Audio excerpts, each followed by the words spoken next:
Este ciclo que hemos denominado Investigación, Transferencia y Gestión en Museos Históricos es la primera actividad, la primera propuesta de un nuevo espacio que hemos creado en el Instituto Ravignani, el Instituto de Historia Argentina y Americana Dr. Emilio Ravignani, del cual soy la directora, quien les habla.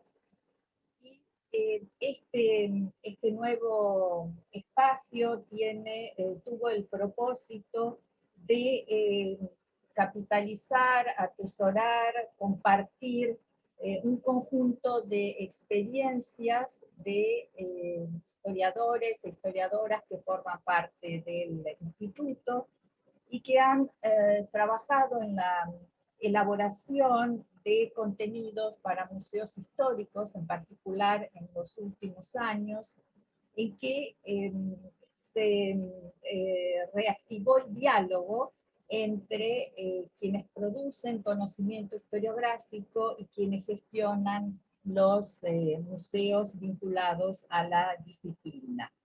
Este diálogo, que fue un diálogo fundante, un diálogo que surgió a fines del siglo XIX, se interrumpió durante bastantes años, y en los últimos años, con motivo particularmente de los bicentenarios, hubo una renovada participación de historiadores en las distintas instancias vinculadas justamente con la investigación, la transferencia y la gestión en los museos históricos. Inclusive hubo historiadores y hay historiadores que están dirigiendo varios de los museos más importantes del país. Por lo tanto, nos pareció que sería una experiencia enriquecedora reunir digamos, al conjunto de los investigadores e investigadoras que habían participado en estas iniciativas para realizar una serie de estudios y de reflexiones sobre el pasado y el presente en los museos históricos. Es en tal sentido que la exposición de hoy, la segunda de este ciclo, estará a cargo de la profesora Nora Pagano, quien es profesora y licenciada en Historia y magíster en Sociología de la Cultura y Análisis Cultural por el Instituto de Altos Estudios Sociales de la Universidad Nacional de San Martín, y profesora de la Cátedra de Historia y de Historiografía en la Facultad de Filosofía y Letras de la Universidad de Buenos Aires. Nora Pagano, asimismo, coordina el programa de investigaciones de historiografía argentina, PIA, de nuestro instituto, y es miembro de diversas comisiones académicas. Tiene investigaciones y la dirección de proyectos relevantes sobre la historiografía argentina de los siglos XIX y XX, y ha también investigado en el área de los museos.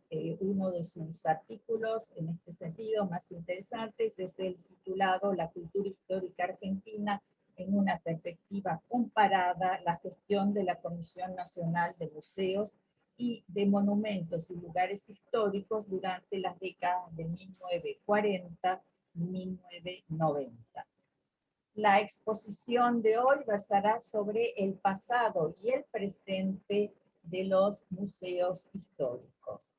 Nos propone en su disertación una reflexión sobre el reciente interés por los museos históricos, y en tal sentido su propuesta se centrará en una perspectiva historiográfica, que es su campo de estudio, orientada a dar cuenta de un conjunto de procesos vinculados intrínsecamente con la temática. Las reflexiones sobre el tiempo, la centralidad de la memoria, el patrimonio y las identidades. Me complace darle la palabra a Nora Pagano. Bueno, muchas gracias, Noemí. Eh, Quisiera empezar esta disertación agradeciendo a las autoridades del instituto por permitirme esta intervención, particularmente cuando esta está enmarcada en la conmemoración del centenario del instituto, circunstancia que a mí me parece doblemente meritoria. Por otra parte, quisiera agradecer también a mis colegas del área de museos, de quienes aprendí mucho, ciertamente, eh, y de ustedes, que pacientemente van a escuchar una hora sobre museos. Esperemos que sea grato, para mí lo es, esperemos que para ustedes resulte útil y productivo. Bueno, como su título lo dice, lo acaba de decir Noemí, lo acaba de decir la directora, el pasado en el presente, los museos históricos en una reflexión historiográfica. Creo que el título delimita muy bien. ¿Perdón? No, fue una interrupción. Seguimos.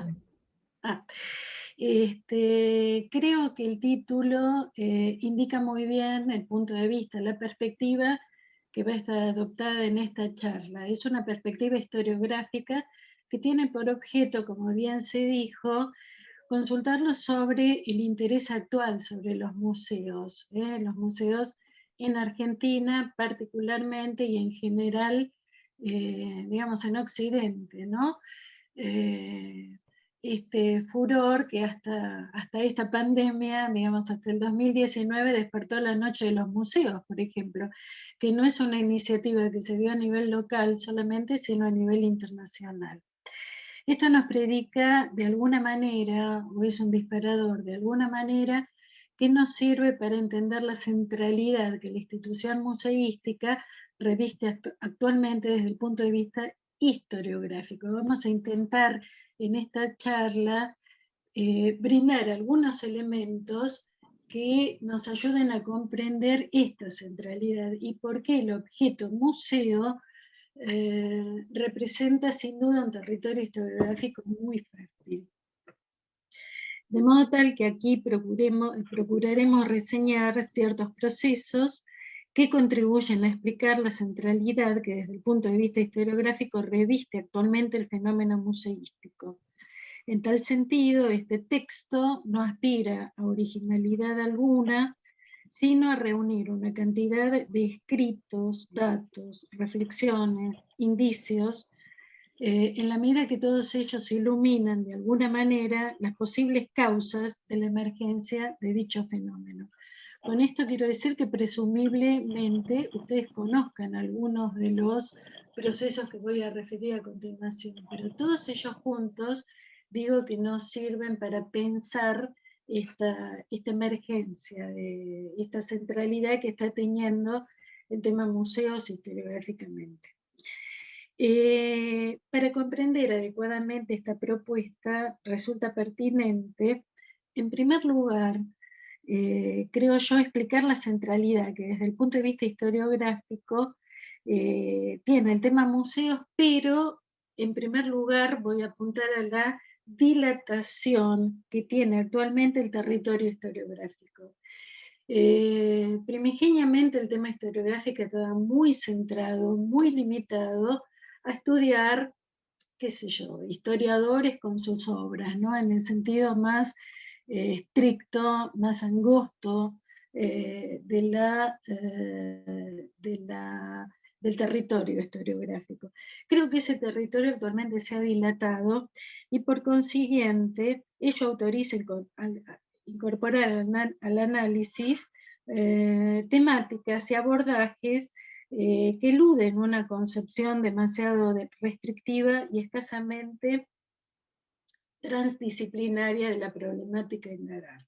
Entonces, lo primero que habría que tener en cuenta es la dilatación del tema historiográfico que nos autoriza a incorporar estos temas. En efecto, la agenda historiográfica incorporó desde hace tiempo nuevas perspectivas teóricas, metodológicas y temáticas vinculadas, por ejemplo, a la memoria, el patrimonio, los usos del pasado, que si bien no eran totalmente novedosos en el ámbito historiográfico, emergieron con fuerza y resignificados. Atente con esta versión que trataré, con esta particularidad que trataré de ahondar a lo largo de este análisis. Repito, emergieron con fuerza y resignificados durante los años 80 del siglo pasado. De ahí que el segundo punto que me interesa remarcar es los 80 como vector del cambio. Así lo denomina en uno de sus últimos libros, Enzo Traverso. Me parece que tiene razón, porque los 80 significan de alguna manera la cristalización de los fenómenos, la emergencia de los fenómenos que vamos a detallar a continuación. Fue entonces cuando un conjunto, quiero decir entonces refiriéndome a los años 80, ¿no?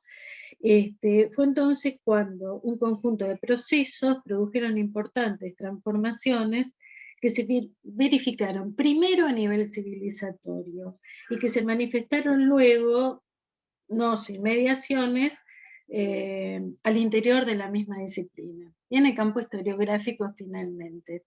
Esto también es importante, chicos, que lo veamos a nivel civilizatorio primero. No hay modificación en la historiografía si no vemos la historiografía, es como la dermis, y hay una epidermis que es, digamos, un cierto movimiento civilizatorio, por lo menos en Occidente, en la historiografía occidental, ¿no? De ahí con mediaciones se manifiestan en el ámbito historiográfico, sin duda. Partiremos entonces de asumir que durante los años 80 cristalizaron una serie de fenómenos exógenos a la disciplina que posibilitaron una serie de innovaciones. A continuación veremos someramente algunos de ellos, no sin antes aclarar que la división en apartados responde a razones puramente analíticas, ya que todas ellas en su unidad, en la unidad de todos los procesos que vamos a detallar a continuación o elencar a continuación, configuran una unidad conceptual y articulada, atravesada por relaciones recíprocas. O sea, no solamente con fines analíticos las vamos a separar en apartados, pero entiendan que todos estos procesos que vamos a detallar a continuación se retroalimentan recíprocamente, ¿sí? El primer punto tendría que ver con, entonces, repasamos lo que dijimos hasta ahora, es un poco la deformación profesional de la docencia, ¿no? Primero una dilatación del tema de la historiografía, del territorio de la historiografía, y en segundo lugar un clima civilizatorio que permite la emergencia de estos fenómenos que vamos a detallar a continuación. En primer lugar, las reflexiones sobre el tiempo. Una materia prima que para nosotros los historiadores es tan central, pero que sin embargo está relativamente ausente de la reflexión, relativamente ausente. No reflexionamos lo suficiente sobre el tiempo. En todo caso, después retomamos este punto.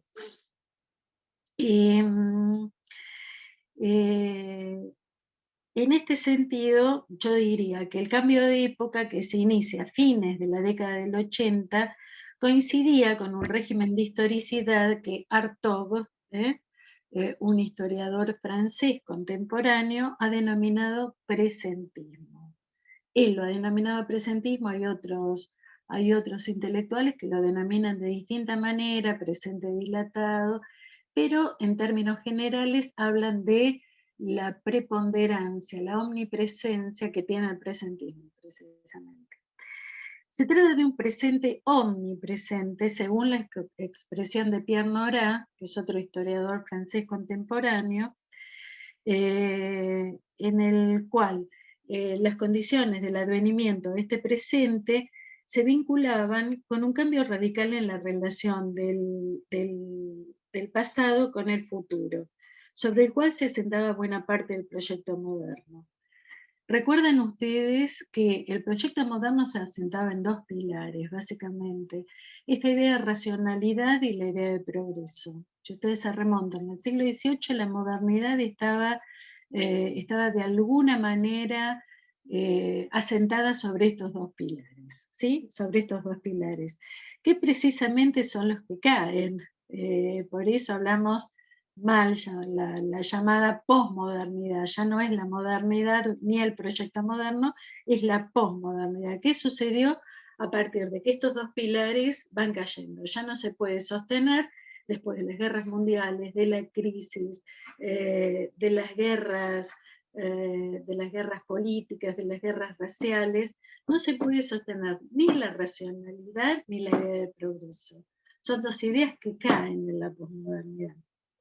De modo tal que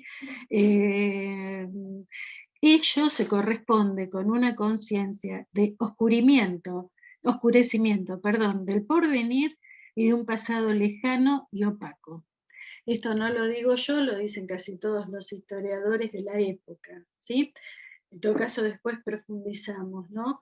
Hay un libro un poco patético, pero a mí me parece bastante logrado, de François Furet, otro historiador francés, donde precisamente, que se llama El pasado de una ilusión, ¿no? Y termina de esta forma, digamos, cómo se había producido en este cambio de siglo, en este último cuarto, los últimos 20 años del siglo XX, un oscurecimiento del porvenir y un pasado lejano y opaco. Ya no es posible ni conocer el futuro ni conocer el pasado. De nuevo vuelvo al fracaso del proyecto moderno, ¿no? Hartog enumera los principales factores que desde los años 70 contribuyeron a explicar la emergencia del presentismo, aludiendo, por ejemplo, a la caída progresiva del estado de bienestar, el aumento de las demandas de una sociedad de consumo, las innovaciones tecnológicas, la obsolescencia cada vez más rápida de cosas y personas. Por consiguiente, si bien Hartog se refirió por primera vez al concepto de régimen de historicidad, libro que recomiendo, que sugiero, digamos, para una noche de insomnio, este libro es de 1983, su reflexión sobre la temporalidad podría escribirse en un clima más amplio. La reflexión sobre el tiempo ya venía de la década del 70. Doy algunos datos para convencerlos, mis queridos, que esto es así. Esto es así. Una evidencia es la obra de Reinhard Koselleck, que algunos de ustedes conocerán, en su célebre libro Pasados Futuros. Es uno de los libros de Koselleck, digamos, hay muchos importantes, pero tal vez Futuros Pasados, para una semántica de los tiempos históricos, es muy importante y muy central, y Hartog lo conoce muy bien al libro de Koselleck.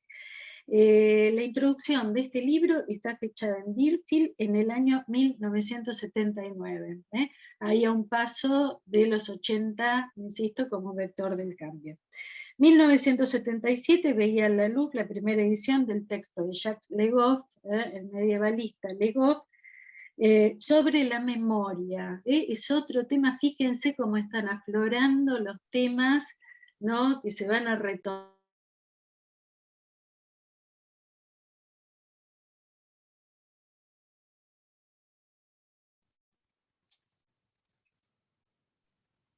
Nora, perdón, te muteaste, se te muteó el audio.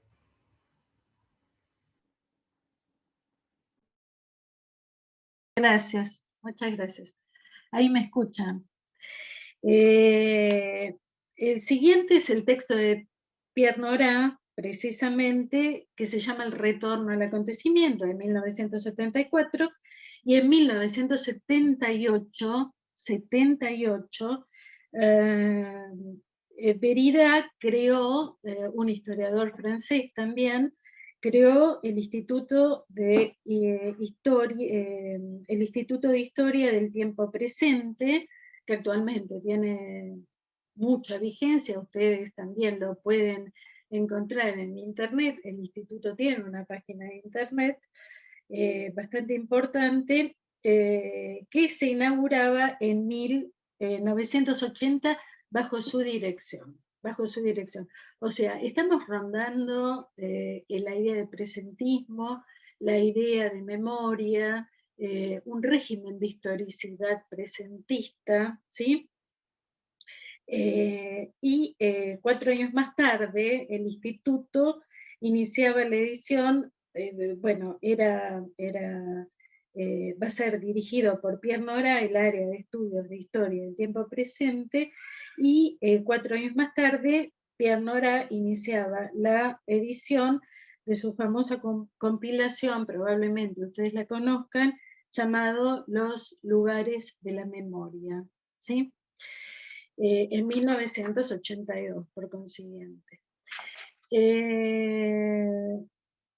Historia reciente, historia del tiempo presente, historia inmediata, historia actual, historia próxima, una verdadera querella de las denominaciones que, sin embargo, y de alguna manera, todas ellas expresaban implícitamente la insuficiencia de la denominación historia contemporánea según la clásica cuatripartición. ¿Qué quiere decir esto? Ya no hablamos más de historia contemporánea. La historia contemporánea era funcional a la cuatripartición, digamos que,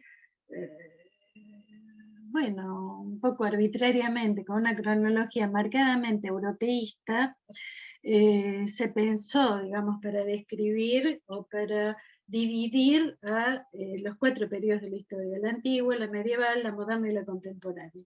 Bueno, todos los historiadores o todos los intelectuales del tiempo presente ya hablan de la insuficiencia de esta versión y llaman entonces y convocan entonces una nueva jurisdicción historiográfica, que es la historia del tiempo presente, como les digo, distintas denominaciones: historia inmediata, historia del tiempo presente, sea como se llame, digamos, son todas parecidas.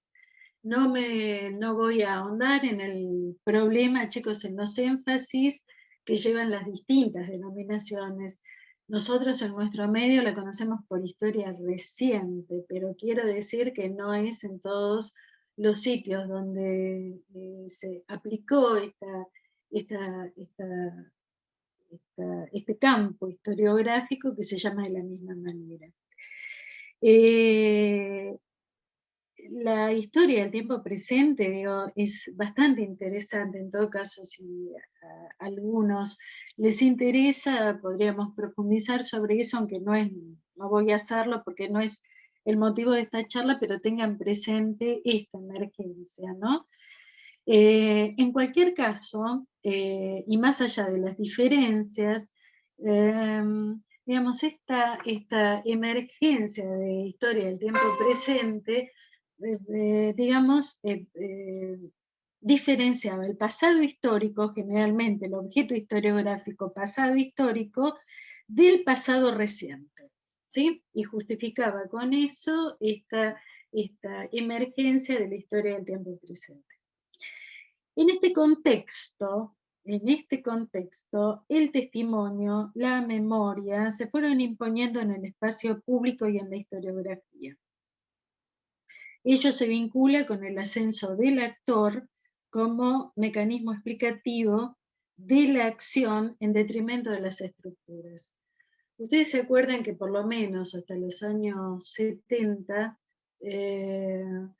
bueno, la versión macroparadigmática de la historia, no solamente de la historia, de casi todas las ciencias sociales, era la hegemónica. El microparadigma de alguna manera apelaba a la estructura como elemento explicativo, en detrimento de los actores. Bueno, el cambio que se produjo a fines de los años 70 y principios de los 80 es la inversión de esta polaridad. Y el lugar de las estructuras, el mecanismo explicativo va a ser el del actor. El del actor, fundamentalmente, son todas las formas de microanálisis, que, de nuevo, no voy a insistir sobre esto porque no es el motivo de nuestra charla, pero este cambio es muy importante. La centralidad que va a tener el actor como elemento explicativo es correlativa a la emergencia de dos atributos vinculados al actor: el de testigo y el de testimonio. Registren esto porque vamos acumulando factores que de nuevo vamos a ver reflejados en la institución museística.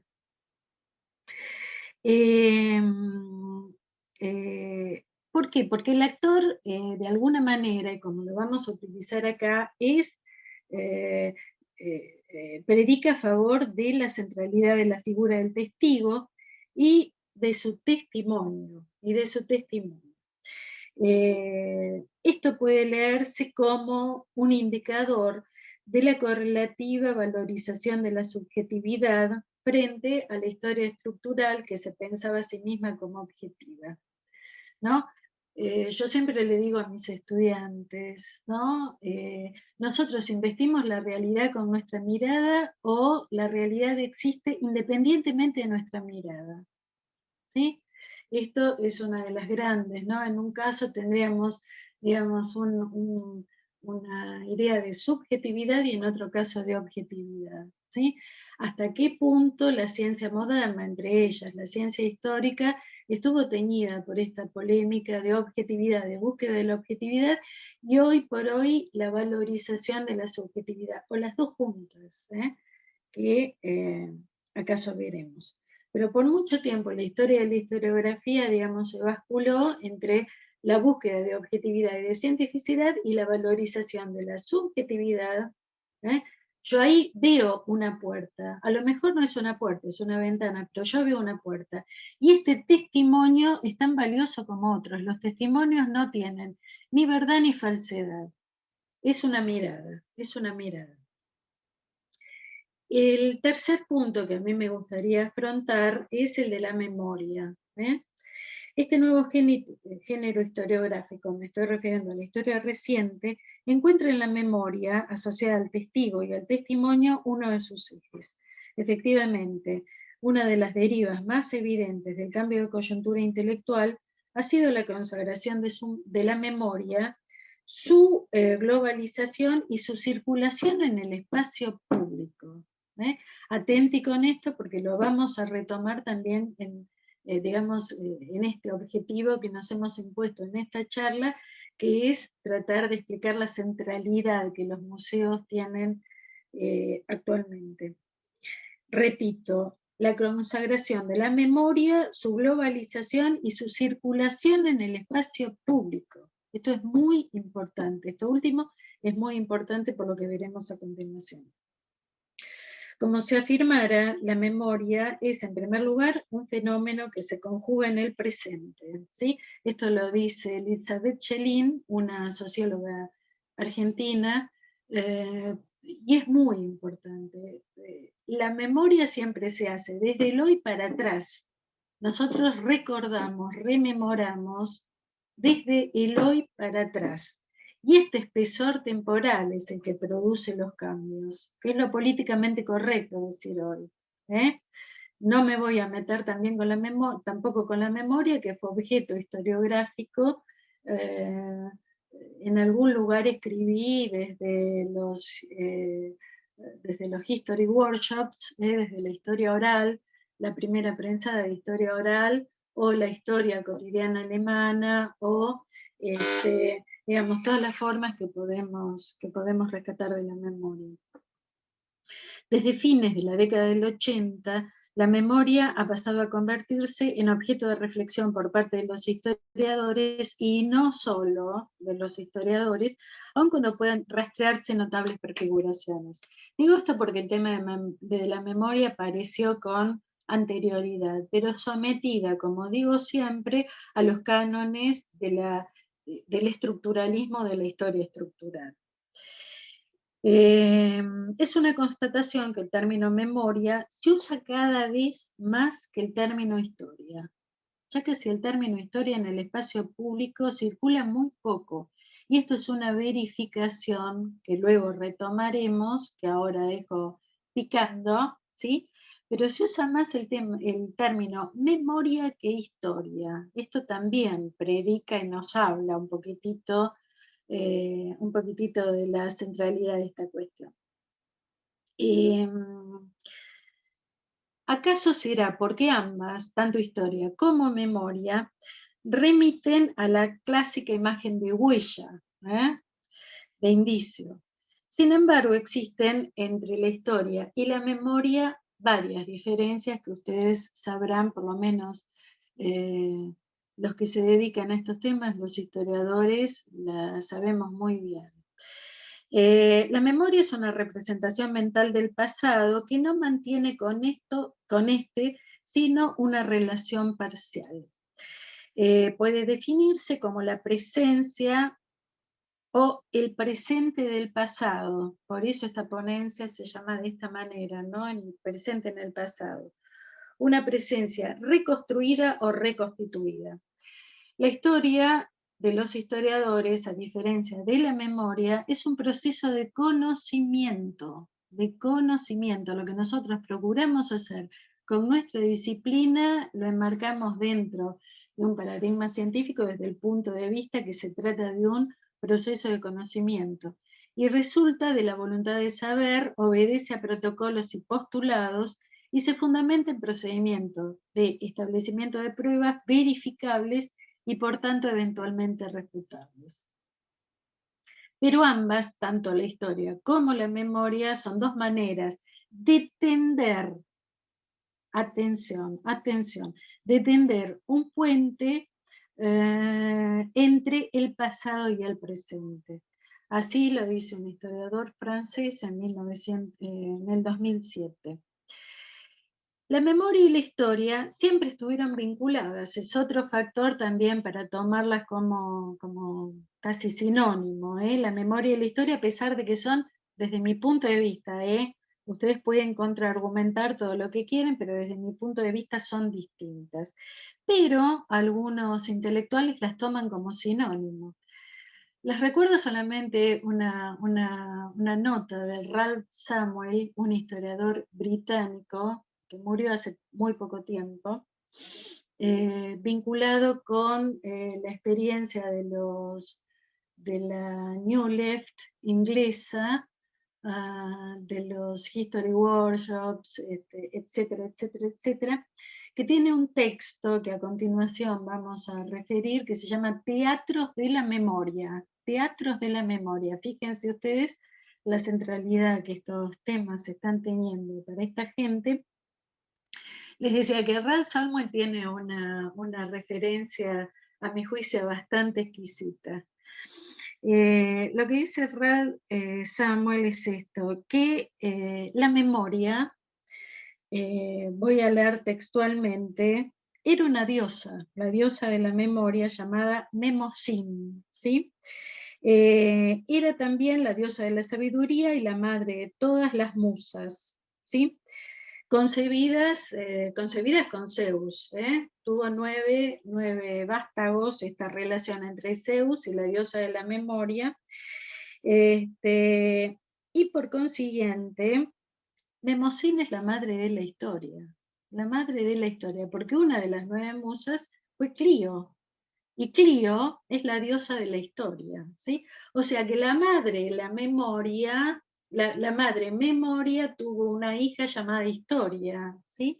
Desde entonces, de este mito griego, de esta leyenda griega, las relaciones entre madre e hija, dice una filósofa de la Universidad del Comahue, son ambiguas, digamos, las relaciones entre madre e hija, ¿viste? De el acercamiento primitivo al distanciamiento cuando la hija es adolescente hasta el reencuentro. Entonces, a mí me parece muy, muy ¿cómo decirlo? Me parece muy interesante esta metáfora porque ilustra estas relaciones ambiguas entre la historia y la memoria, ¿no? En cualquier caso, entonces, digo, ambas dos contribuyen, ya sea que las consideremos distintas, con los acercamientos y con los distanciamientos. Tampoco voy a profundizar en esto, sea algo que a ustedes les interese, pero estas vinculaciones son muy interesantes. Yo voy a tomar los ejemplos fundamentalmente cuando la historia se acerca a la memoria, cuando la historia toma como insumo a la memoria, porque creo personalmente que esa es la posición correcta. La historia se vale de la memoria, pero no se agota en la memoria de ninguna manera. De modo tal que precisamente acá volvemos de nuevo a la década del 80. Es en la década del 80 donde autores como Maurice Agullon, que fue un intelectual francés, un historiador francés, Pierre Nora, que ya lo dije, y Ralph Samuel, para poner una vertiente distinta a nivel teórico y a nivel también, si quieren, geográfico, ¿no? Ralph Samuel, con su famoso libro, procuraban profundizar el problema de la transición e interpretación de los recuerdos, en este caso sobre la memoria nacional. Voy rápido con esto, si ustedes quisieran un poco más de referencias, no tengo ningún problema en decírselos. Hay 3 libros de estos 3 autores que marcan esta convivencia entre historia y memoria. El libro de Agullon, llamado Mariana en combate, lamentablemente no está en castellano hasta donde yo sé, bueno, que es una saga. El primer libro es de 1979, se están dando cuenta cómo vamos a parar a la década del 80. El segundo libro es de 1989 y el tercer libro es ya directamente del 2001, ¿sí? Es la misma saga. Mariana en combate es la República. Mariana para la concepción francesa es la República. La República tiene un nombre de mujer que es Mariana. Entonces, representa el libro, a mí me gusta mucho ese libro, representa primigeniamente precisamente la memoria republicana. ¿Dónde anida la memoria republicana? El libro de Pierre Nora se llama, como dije, Los libros de la memoria, los lugares de la memoria, perdón, que aparecieron entre 1984 y 1992. Y el libro de Samuel, Teatros de la Memoria, que apareció en 1984 y que en castellano solamente está el volumen 1. ¿Sí? Los volúmenes siguientes no están disponibles en castellano, lamentablemente. En estos casos se parte de la idea de que la memoria de un grupo debe estar ligada a una creencia compartida, los lugares de la memoria que probablemente ustedes han visto, que van desde, qué sé yo, desde la Ópera de París hasta la Marsellesa, hasta la bandera, hasta las regiones de Francia o lo que sea. Los lugares donde nosotros tenemos un ejemplo latinoamericano, chicos que son, que es de un historiador brasilero, que precisamente se encargó de ver dónde anidaba la memoria republicana en Brasil, cuando Brasil deja de ser imperio y se convierte en república. No voy a seguir predicando con esto, hay mucho para decir, pero en cualquier caso, para la historiografía, analizar lo que se recuerda y cómo se recuerda constituyen operaciones que no solamente conciernen a los sentidos atribuidos al pasado, sino también a cómo dichos sentidos operan en los presentes. De nuevo, escuchen bien esto porque lo vamos a ver reflejado en los museos, ¿sí? ¿Qué se preserva? ¿Por qué se preserva? ¿Qué se muestra? ¿Por qué se muestra? Esto no solamente tiene que ver con la memoria, sino con el alter ego de la memoria, que es el patrimonio, ¿sí?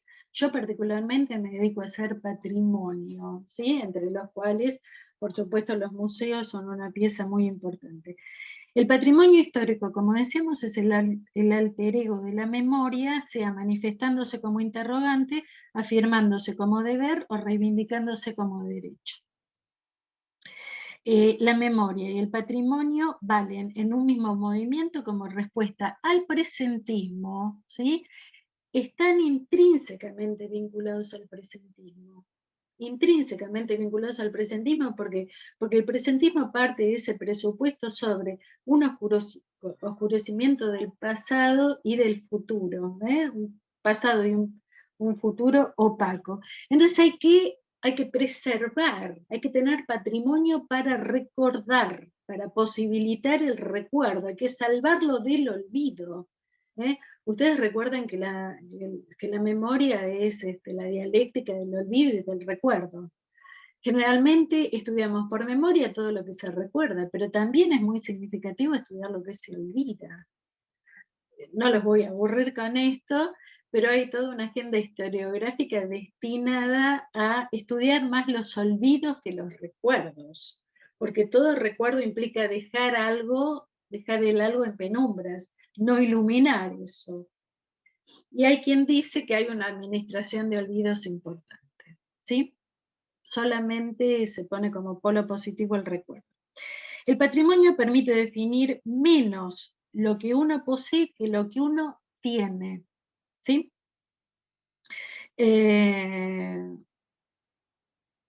Perdón.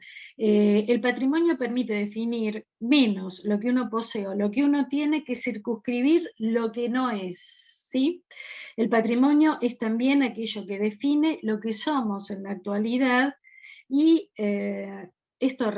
por eso resulta imperativo el movimiento de patrimonialización atrapado en el deber de la memoria e implica cierta relación con el presente y por tanto configura una expresión del presentismo.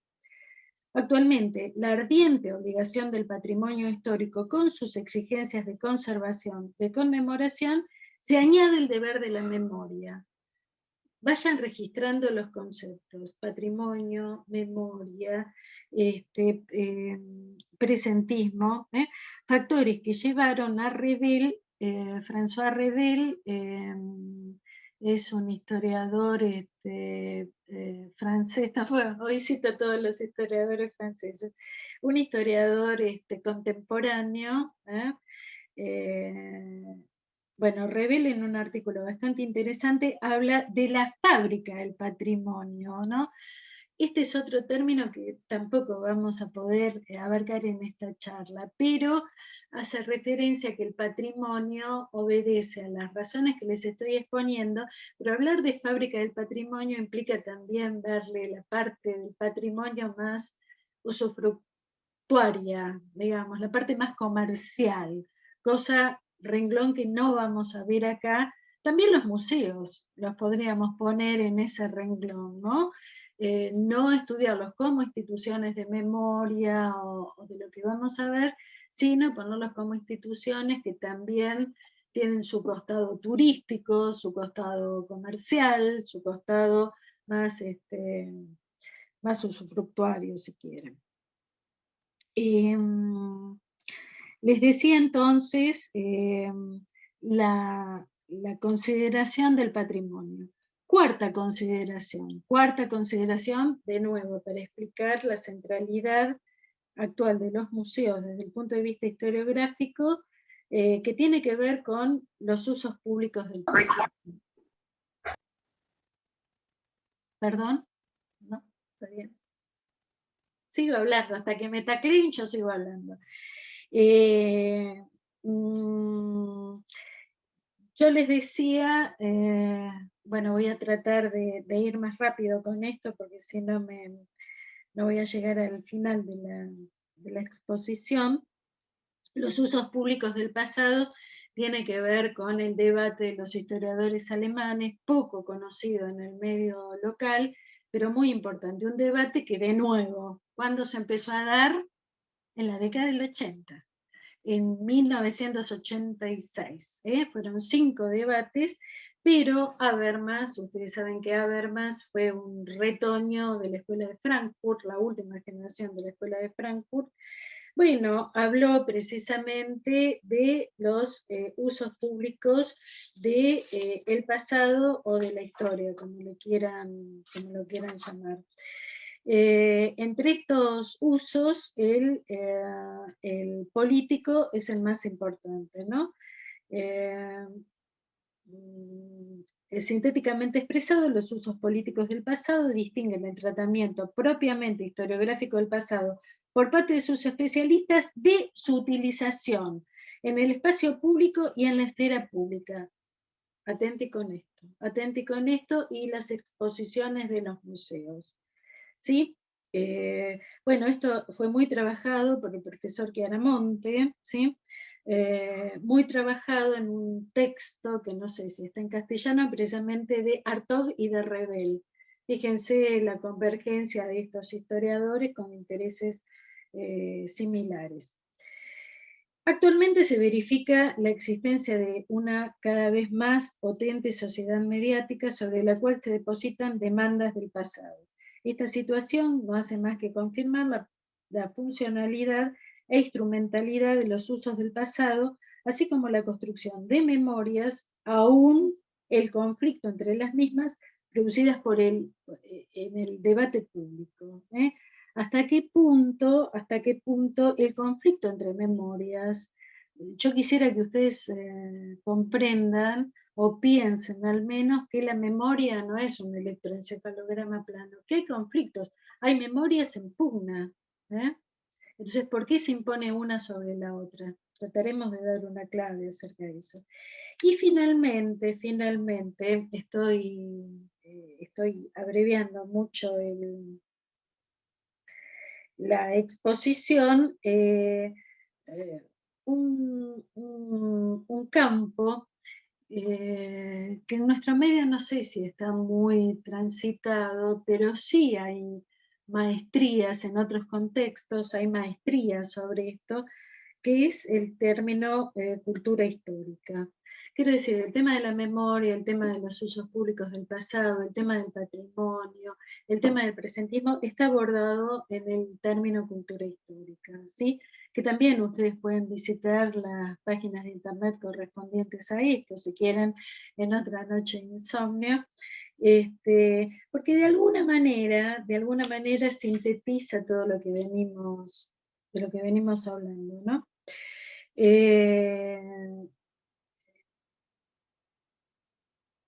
De modo tal que, a ver, disculpas. De modo tal que, como parte de la cultura histórica, los museos cumplen una función intermediadora. Por eso esta ponencia se llama El pasado en el presente, ¿no? En esa relación compleja que una sociedad establece con su pasado. Piensen ustedes que todos los visitantes de los museos, no todos los visitantes del museo tienen formación histórica ni tienen por qué tenerla. Digamos, precisamente el patrimonio y la memoria no implican conocimiento historiográfico de ninguna manera, no hay por lo menos conocimientos historiográficos explícitos, ¿no? De forma que tales instituciones, la institución museística, quiero decir, funcionaron y funcionan como mediadores y generadores de imaginarios sociales con sus correlativos efectos político-culturales. Ojo que no es inocente la operación. Eso lo dejo a cargo de la doctora Carolina Carman, del doctor Gabriel Di Meglio, del doctor Federico Lorenz, que fueron gestores de museos, fueron y son gestores de museos, algunos de ellos. bueno, que les van a tratar de arrimar un poco la problemática de los guiones museísticos, de las exhibiciones museísticas. Eso para el lector, para un profano, para un lego, las exhibiciones de los museos generan efectos, no son inocentes, no es inocente lo que se exhibe, no es inocente un guión museístico, de ninguna manera, de ninguna manera. Si tenemos tiempo después les comento algunas experiencias. Todos los fenómenos mencionados, tanto exógenos cuanto endógenos a la disciplina histórica, proporcionan elementos que permiten explicar el interés historiográfico actual por los museos. En efecto, y entre comillas lo que digo porque está sacado de un texto, la ola museográfica actual puede y debe inscribirse en procesos más generales que han afectado a sociedades occidentales. Esto es lo que tratamos de, digamos, de indagar en esta charla. Cuestiones intrínsecamente relacionadas entre sí, tales como los regímenes el régimen de historicidad presentista, la centralidad de la memoria, el correlativo ascenso del patrimonio, el señalamiento de múltiples usos de la historia y la difusión de la concepción de cultura histórica, han contribuido significativamente a iluminar los climas intelectuales y más específicamente historiográficos. Efectivamente, todas estas dimensiones están presentes en la institución museística y de ahí que resulta interesante para el analista verificarlas en ella, ya que los museos son prismas privilegiados que permiten observar múltiples facetas del funcionamiento social. Es esto lo que hacemos los cientistas sociales, chicos, tratar, perdón por lo de chicos, a lo mejor no es muy académico, lo que nos permiten observar son las, digamos, todos los cientistas sociales tratamos de explicar el complejo funcionamiento social, de eso se trata, de eso se trata. Y entre ellos los historiadores, tribu a la cual pertenezco, bueno, tratamos de descubrir esto, en la diacronía, en la sincronía, lo que sea, como dijo Koselleck en la semántica de los tiempos. Considerados lugares de memoria, los museos están habitados por semióforos, en la medida en que los mismos presentan ventajas para su musealización debido a su capacidad de rememoración. Si tenemos tiempo, profundizamos un poco en el tema de los semióforos. Esto es un concepto marcadamente técnico, ¿sí? Pero esto es lo que nos diferencia de algunos otros aficionados, ¿no? Precisamente el término semióforo fue acuñado por Panofsky y retomado fundamentalmente por un historiador polaco llamado Pomian, ¿sí? Que actúa en el ámbito francés, obviamente. Se trata de imágenes y de símbolos, los semióforos, estoy hablando, de imágenes y de símbolos que encienden la actividad memorativa a través de los cuales se llevan a cabo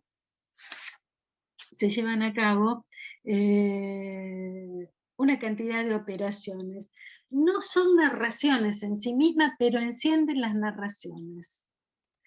Las colecciones que exhiben los museos o las piezas que exhiben los museos son semióforos técnicamente. Nosotros las llamamos de otra manera, digamos en el lenguaje coloquial que utilizamos, pero son semióforos porque encienden la actividad conmemorativa, digo, ¿no? Lo apresado en una vitrina. Voy a volver sobre esto si tenemos tiempo. La relación entre una memoria, un espacio y unos objetos devenidos en emblemáticos nos remite al patrimonio, concretamente a los museos. Para García Canclini, que es un intelectual argentino exiliado en México, el patrimonio existe como fuerza política en la medida que es teatralizado. Recuerden ustedes el título del texto de Samuel llamado como Los teatros de la memoria, teatralización, actores, teatro, etcétera, etcétera. Esto nos habla de esta subjetividad de la que hablábamos antes. es teatralizado en conmemoraciones, monumentos y claramente en los museos. Por todo lo dicho, el museo recuerda, reafirma, colabora en la construcción de una identidad social. Y acá esta palabrita también es importante, como la identidad está asociada a los términos que referimos anteriormente, ¿sí? En el doble sentido, la identidad afirma, es la afirmación de lo que uno es, pero también es la negación de lo que no es, ¿sí? En esta doble definición de lo que es la identidad. Esta afirmación supone analizar la institución museística en la diacronía, ya que su concepción, sus supuestos y sus objetivos no fueron siempre los mismos. Creo que la vez pasada, con la doctora Blasco, ustedes vieron el surgimiento de los museos, el desarrollo de la institución museística, por lo menos hasta 1950, con algunas proyecciones más allá, ¿no? Y precisamente, desde mi punto de vista, lo que habría que entender es que también la función museística ha variado, y fíjense ustedes, hay una función, yo lo ponía en el paper, ¿no? Hay una función que tiene que ver, acá lo tengo, con una función didáctica, una función patriótica, una función cultural, una función recreativa, una función de intermediación, una función de conservación, exhibir, tal vez investigar. Hay museos como el Histórico Nacional que tienen archivos y quiero decir, estas funciones fueron variando con el tiempo, a veces más de una, a veces todas ellas, a veces privilegiadamente otras. Para terminar, quisiera ilustrar esto diciendo lo siguiente: sintéticamente expresado, recordamos que la construcción del patrimonio histórico es en buena medida producto de un proceso por el cual se adjudican ciertos valores a determinados bienes culturales. Entre estos valores, el identitario es particularmente relevante, razón por la cual estos bienes se preservan. Para su preservación, el patrimonio se objetiva en diversos dispositivos, como el monumento, el archivo y, claro está, los museos. ¿Recuerdan ustedes que en los 80, cuando se nacionalizó el Museo Histórico Nacional, era un museo provincial? Lo mismo que el archivo, el AGN era un archivo provincial, y lo mismo que la Biblioteca. La Biblioteca Nacional parte de la base de una biblioteca municipal que en los 80 se nacionalizan como se nacionalizó la aduana y como se nacionalizó la deuda, ¿no? De modo tal que, congruente con ello, fue el Estado Nacional, a través de sus agentes, quien históricamente desarrolló estas funciones. El monumento, el lugar histórico, el objeto, recuerda un hecho importante, un personaje significativo. En este concepto que imperó en las instituciones memoriales era correlativo con un determinado relato historiográfico. En general, los primeros museos intentaron construir un proyecto político que se formuló como científico y educativo. Estas eran las funciones, desde mi punto de vista, principales de los museos, allá cuando en su periodo de surgimiento, ¿no? Retomando lo que decía Eli da Blasco la vez pasada, el martes pasado. Pero también sirvió para proponer al grueso de la población una adhesión pasiva y despolitizada del poder que allí se ponía en escena. Con lo cual quiero insistir con esto. Se presuponía que la población era homogénea, despolitizada, y el patrimonio, particularmente de los museos, se construyó al servicio de un proyecto político que supuso la existencia de un público homogéneo y pasivo.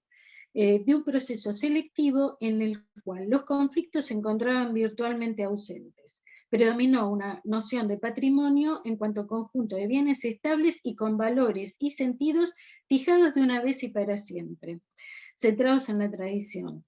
La defensa del patrimonio y la identidad se tradujeron en las prácticas de coleccionar, preservar, exhibir objetos al volverse fuente de consenso colectivo, y fue necesario fijarles un sentido que sirviera para preservar e imponer ciertos valores.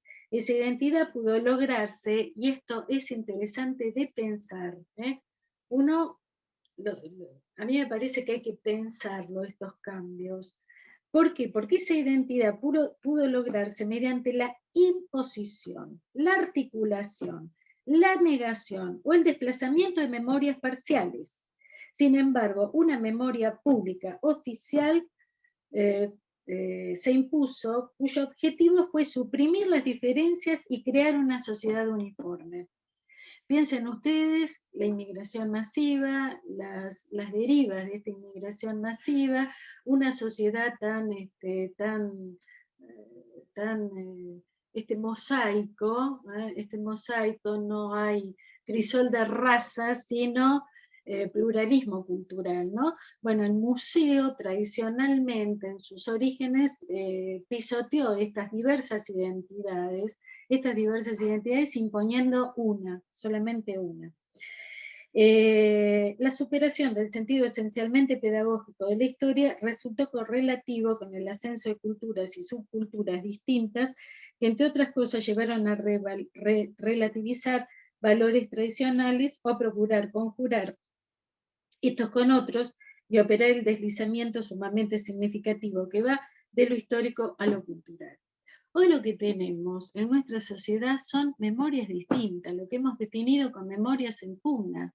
Cada cual, digamos, con su prosapia, cada cual con sus identidades, que quieren preservar para colmo esta idea del pluralismo cultural. Tienen su propia liturgia, sus propias raíces, su propia identidad que se quiere preservar. Actualmente el privilegio supremo de la definición de la historia memoria nacional es desafiado en nombre de memorias parciales, sectoriales o particulares de grupos, de asociaciones, de empresas, de comunidades. Es lo que estudia la Public History, ¿no? que creo que la doctora Finocchio probablemente les hable de eso, la verdad que no sé, pero ella trabaja mucho lo que se llama historia pública, la historia pública. El Estado, nación, ya no tiene que imponer sus valores, sino, atente con esto, salvaguardar lo más pronto posible lo que es considerado patrimonio nacional. Paralelamente, desde principios de los años 80, tanto el Estado como las administraciones locales, hay colegas, veo por el chat, colegas de Santa Fe, colegas de Tanti, de Córdoba, y creo que es esto, ¿no? Que tanto el Estado como estas administraciones locales, regionales, provinciales, anunciaron su aspiración de llevar a cabo verdaderas políticas de la memoria como parte de las nuevas políticas culturales. Esto se manifiesta, por ejemplo, en el frenesí de las conmemoraciones al que asistimos desde hace varios años, así como la revalorización de museos, bibliotecas, archivos, en resumen, y en atención, la atención que se presta al patrimonio, término indisociable con el de la memoria. Por razones de tiempo no voy a ahondar acá en un tema que me parece muy consustancial y ligado al tema de los museos, que son las conmemoraciones. ¿Por qué esta ira de las conmemoraciones? ¿Viste? No solamente por las independencias latinoamericanas, creo que esto empezó con los 200 años 1979, 89 de la Revolución Francesa, ¿no? A partir de ahí vinieron todas las independencias latinoamericanas, bueno, o la conmemoración por el natalicio de Belgrano, o Güemes, digamos, tenemos un aluvión de efemérides que creo que no teníamos hace algunos años. Esta centralidad que también tienen las conmemoraciones.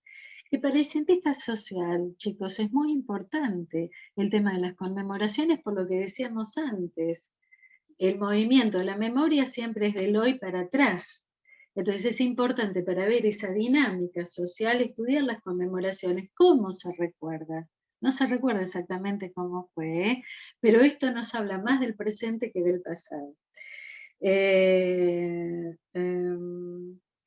Quiero decir que la multiplicidad, para terminar y no aburrirnos más y dejar tiempo para las posibles preguntas, la multiplicidad de identidades y de memorias marcaron la necesidad de otorgar al patrimonio un sentido democrático e incluyente de lo público, tal como señala el texto de Samuel. En consecuencia, es posible percibir en el espacio público una eclosión de memorias sectoriales particulares con aspiraciones de legitimidad, circunstancia paralela al desdibujamiento del Estado-Nación en cuanto único constructor, único constructor y custodio de la memoria nacional. Ello implica ver el patrimonio desde múltiples lugares, espacios, hechos, personajes que apuntan más a la cotidianeidad que a sus puntos más salientes. Voy a obviar algo que estudié más en profundidad, que precisamente es la Comisión Nacional de Museos, Monumentos y Lugares Históricos, que fue una comisión que se creó, digamos, en el año 40, y estaba básicamente dominada por historiadores. Creo que lo recordaba Eli la vez pasada. Estaba presidida por Levene y e integrada por muchos historiadores, Ravignani. Bueno, lo que quiero decir, lo que quiero marcar es la presencia de estos historiadores en 1940. Actualmente hay dos, digamos, diferencias importantes. Actualmente la comisión casi no hay historiadores, está presidida por arquitectos e integrada por arquitectos, y se separó la jurisdicción de los museos de la Comisión Nacional. Actualmente, por una ley que acá tengo, que no importa, la ley 27.103, promulgada el 20 de enero del 2005, se pasó a llamar Comisión Nacional de Monumentos, Lugares y Bienes Históricos, actualmente presidida por la señora Teresita de Anchorena.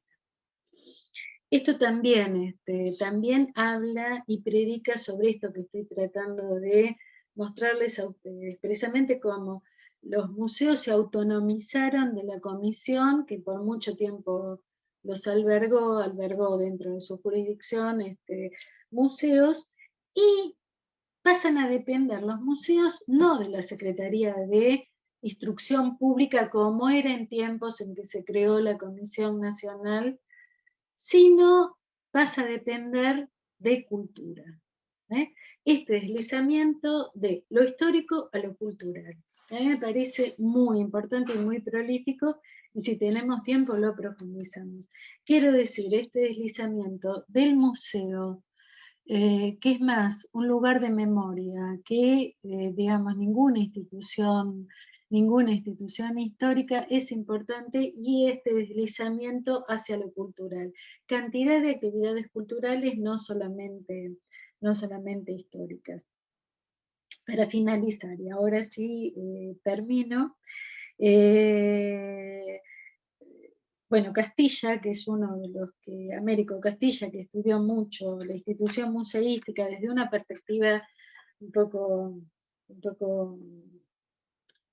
crítica, señalaba, cito, el tema de los museos cobra importancia en tanto que, al igual que las conmemoraciones, las fechas históricas y las demás marcas de la memoria son piezas claves para los procesos identitarios y los discursos sobre lo social. A lo largo de estas páginas hemos procurado mostrar que, en consonancia con los cambios mundiales, durante los últimos años la historiografía experimentó un proceso de renovación y expansión que, entre otras cosas, estaba asociado con el creciente interés por el análisis de los fenómenos culturales y colectivos. Desde esta perspectiva, la atracción de los historiadores por los museos puede ser visto como uno de los productos de estas transformaciones ocurridas dentro y fuera de la profesión, de las ciencias sociales en general y de la historia en particular. Y termino con esto. Esta frase es muy polémica y bueno, intentamos acá promover el debate o la reflexión, ¿no? Hartog, precisamente, que ya hemos citado, en uno de sus textos afirmaba polémicamente que hoy el pasado atrae más que la historia.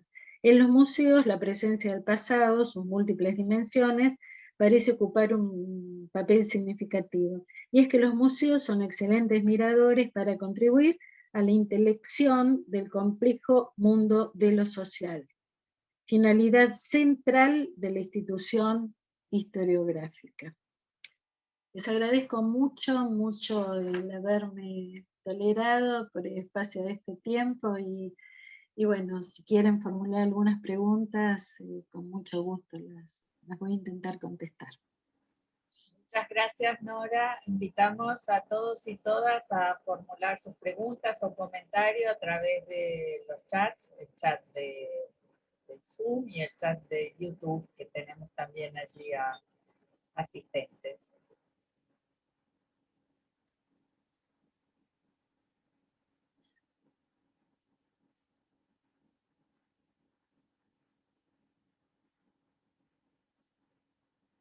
Acá hay una pregunta, no sé si puedo hablar o espero que Alejandro... Ya que tomo la palabra mínimamente, yo, si querés, esperamos un minuto a ver si aparecen algunas más y te hago una tanda breve de preguntas, Dale, así dale. acumulamos por lo menos una o dos. Yo te las leo así vos estás Bueno, tranquila, que ya perfecto. estuviste hablando bastante, muy interesante todo, la verdad. Gracias. Pero así descansas un poco la voz, Nora, así arremetemos de vuelta. Gracias.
Nora, si te parece, te hago la pregunta que estaba formulada así, fuera de que te están llegando varias felicitaciones, está claro que están ahí todas volcadas en el chat. Pero si te parece, te hago la pregunta que hace Carmen Cristina Humere como para romper el hielo y quizás después se animen a hacer algunas otras preguntas, ¿sí? Así que te leo la pregunta que es, ¿considera que en la década del 80 se produjo un cambio de paradigma historiográfico? Sí, redondamente sí. Redondamente sí. En los 80 cristalizan una cantidad de fenómenos que ya estaban inscriptos en la década anterior. En verdad, la ruptura gruesa se produce en la década del 70, pero en la década del 80 es donde cristalizan esta cantidad de cambios. Sacando el tema de los museos de por medio, esto fue una hipótesis para estudiar los museos. Al estudiar los museos advertí que finalmente este punto de inflexión había sido generalizado. No solamente en la historiografía, en tout court, digamos, en su totalidad, sino también se verificaba en la institución museística, ¿no? A mí me parece que fue producto, yo no lo dije, para ahorrar tiempo, pero precisamente, recuerden ustedes el texto de Hobsbawm, ¿no? Que se llama La historia del siglo XX, que en inglés se denomina de otra forma. Precisamente en ese texto habla del siglo XX corto. Ese texto es de, acá lo tengo, es de 1994. De 1994. Y está hablando que hay dos acontecimientos, digo, que están señalando el fin del siglo XX, que son la caída del muro de Berlín, ¿se acuerdan ustedes? En 1989, y finalmente el desmembramiento de la Unión Soviética, ¿sí? De la URSS, 1991. Entonces Hobsbawm considera historiográficamente que el siglo XX ya está agotado, y habla entonces del siglo XX corto, que empieza en 1914 y termina en 1991. Y a esto lo llama el siglo XX corto. A partir de ahí creo que, digamos, todos los historiadores que han trabajado el tema se valen de esto señaladamente, bueno, los textos de Traverso, la historia, instrucciones para su uso, la historia desgarrada, ponen el punto de inflexión. Mubroksic, digamos, la profesora Mubroksic también habla de esto, habla que en los 80, referido a estos cambios que se dan a nivel civilizatorio, digo esto porque los primeros cambios se dan a nivel civilizatorio y de ahí pasan a una región que no tratamos acá, pero que para mí es muy importante, que es la teoría de la historia. Cambia la teoría de la historia y cambian las preguntas que son historiográficas. ¿Cómo conocemos? ¿Conocemos por totalidades o por fragmentos? Bueno, la historia estructural consideraba que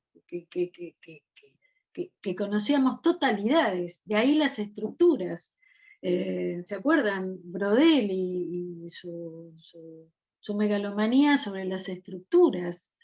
Bueno, hoy conocemos por fragmentos, son todos tipos de microanálisis, y estos cambios se dieron entre los 70 y los 80, creo yo, y en los 80, por eso creo que en los 80 hay un cambio historiográfico importante, o mejor dicho, cristalizan los cambios historiográficos que se dan a nivel civilizatorio y que después se van a manifestar historiográficamente. Entre ellos, digamos, la consideración sobre los museos.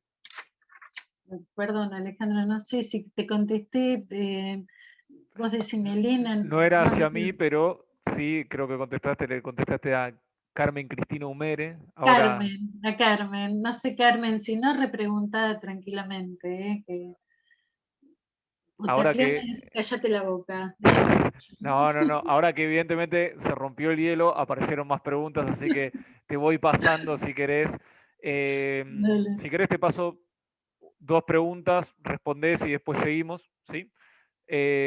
Una que nos llega desde YouTube de Norma Beatriz García, que es algo tan simple como una opinión que te pregunta qué opinás de los museos interactivos, ¿sí? Y la otra es de Ernesto Fabián Flores, que te leo el comentario, que tiene dos preguntas, digamos. Dice, qué interesante esta cuestión de las conmemoraciones. Precisamente en el Chaco, las efemérides y las conmemoraciones marcan muchas veces la agenda de las iniciativas de los museos. Me pregunto si efectivamente los museos en la actualidad estamos repensando esa agenda. Y por otro lado, me gustaría si puede comentar sobre el impacto de la pandemia en las políticas de los museos y cómo los historiadores nos sumergimos en esta nueva etapa. Qué bueno, qué bueno. Respecto de la primera, de los museos interactivos, sí, a mí me parecen fantásticos y también obedecen a estas múltiples variaciones que los museos, la necesidad de historizar estos desempeños, ¿no? Me parece que está bueno lo de los museos interactivos, que es otra forma de llegar a un público heterogéneo, básicamente heterogéneo. Ahí cuando el museo clásico se pensaba como un público homogéneo al cual habría que brindarle una identidad. En lo interactivo no se solicita precisamente la inscripción a ninguna identidad prefabricada. Me parece interesante y también ilustra bien el deslizamiento de lo puntualmente histórico a lo cultural, ¿no? Pero me parecen espléndidos. Y muchos de nuestros museos locales, regionales, provinciales y nacionales apelan precisamente a a este expediente de lo interactivo, digamos, para atraer más público, ¿no? Que es otro fenómeno interesante, por sí requeriría una explicación más larga, pero voy a estimar, pero sí estoy de acuerdo completamente con la interactividad. Mira, me alegro Ernesto, que en el Chaco, digamos, ¿ves lo que hablábamos acerca de las conmemoraciones? Lo importante, alguien llamó la era de las conmemoraciones, directamente, chicos, es lo que hablamos anteriormente, ¿no? Marcan muchas veces las iniciativas de los museos, obviamente, iniciativas culturales, iniciativas que se dan cuenta que supera completamente a lo meramente historiográfico, ¿no?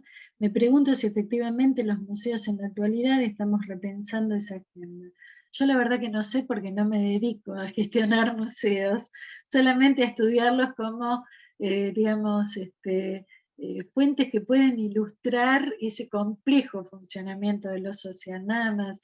Eso lo podrían contestar, Ernesto, tranquilamente los gestores como Carolina, como Carolina Carmen, como Fernando Gómez, como Federico Lorenz, que fue director del Museo de Malvinas, o actualmente el actual director del Museo Histórico Nacional, que es Gabriel Di Meglio, ¿no? Ahí yo te diría, serían ellos las personas más autorizadas para contestar esta inquietud, que me parece una inquietud muy válida, ¿no? Pero sugiero que ellos están en mejores condiciones para contestar esto. Por otro lado, me gustaría, si puede comentar sobre el impacto de la pandemia en las políticas de los museos y cómo los historiadores nos sumergimos en esta etapa. No hay mucho para decir, creo que esto tiene que ser evaluado a posteriori. Digamos, esta pandemia sin duda ha significado muchos de los cierres de los museos, o por lo menos una intermitencia. Los museos locales, entre estar abiertos, están cerrados, y los museos internacionales cerrados completamente, los que yo conozco, no los que yo he estudiado. De modo tal que las consecuencias, creo que nosotros como actores no somos los más indicados para verlo. Creo que esto hace falta una distancia temporal para evaluar las consecuencias que ha traído la pandemia en este y en otros rubros, no solamente en este, ¿no? Pero sin duda, al resentir toda actividad cultural, no solamente los museos, chicos, me parece provisoriamente que esto se inserta en un clima de perjuicio a todo lo que sea el mundo cultural, y no solamente a la institución museística como institución cultural por excelencia, ¿no? Bien, Nora, te hago dos preguntas más que quedan acá, me parece que justo están, de hecho, concatenadas, ¿sí? Así que una es de Manuel Woodbar, ¿sí? Que comenta que es muy interesante la conferencia. Me gustaría si puede profundizar un poco en cuáles son sus críticas a los autores que tienden a igualar historia y memoria, es decir, cuáles son para usted las características específicas que distinguen a la historia respecto de la memoria. Y una segunda pregunta, ¿sí? De Ignacio Miranda, dice: excelente exposición, Nora, gracias. Me gustaría, si es posible, que cuentes un poco más sobre los que estudian los olvidos, algo que nombraste en el camino y que me despertaste una intriga sobre esto, o, en todo caso, indicarnos dónde poder profundizar este tema.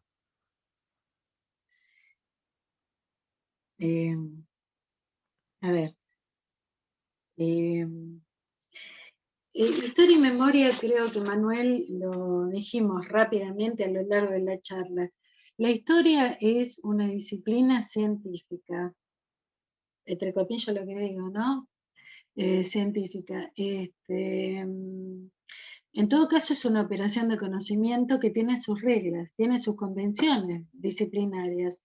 Desde Desertó para acá hay convenciones. Uno tranquilamente podría dar un programa de historiografía solamente atendiendo a las dimensiones,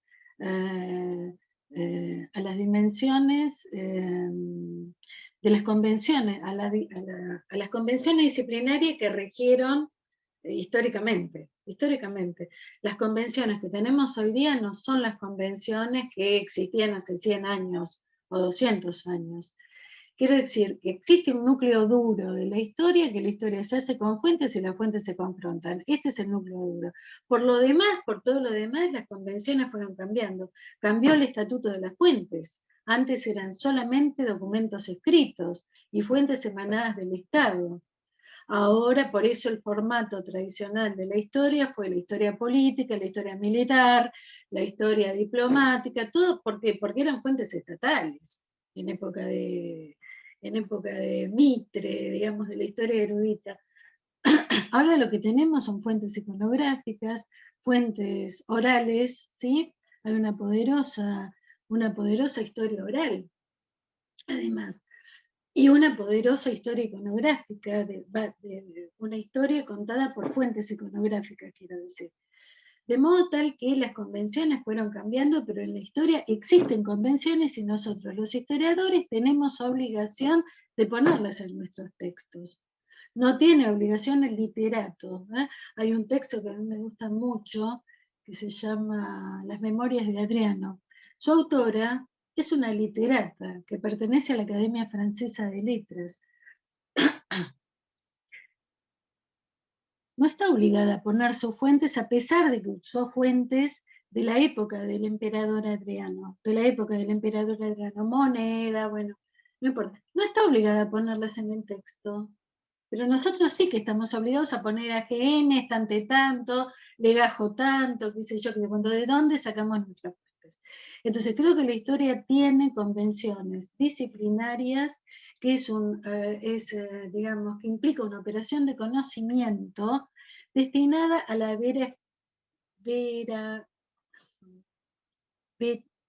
verificabilidad, lo digo rápido, de los datos. Los datos tienen que ser verificables, si no se hace bolsa. Ahora, nada de esto existe en otros rubros, inclusive la memoria.